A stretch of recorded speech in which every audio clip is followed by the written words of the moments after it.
Hi, Valentine's Day is coming up and I'm going to show you how to do a no-sew table runner.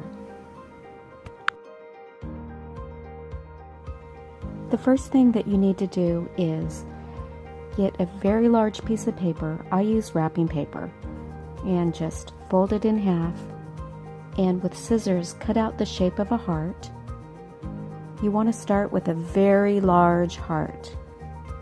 And if you're going to use wrapping paper, you might need to crumple the paper up a little bit, and it smooths out very nicely, and that's going to be used as the template.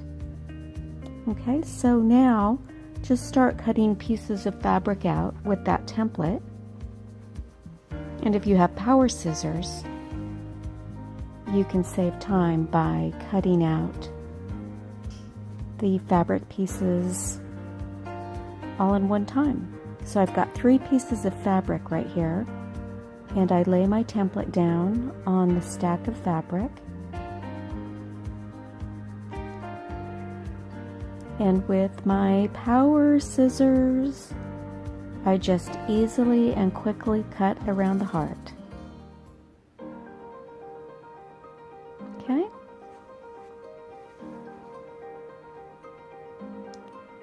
So now you're technically finished.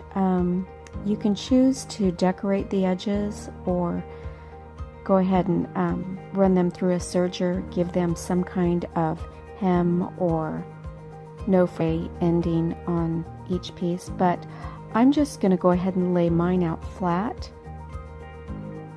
I'm not going to get too fancy, but this is a runner that you can do all in about 2 minutes.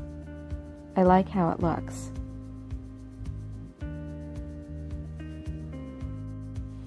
Alright, so in a matter of a couple of minutes we have a no-sew table runner for Valentine's Day.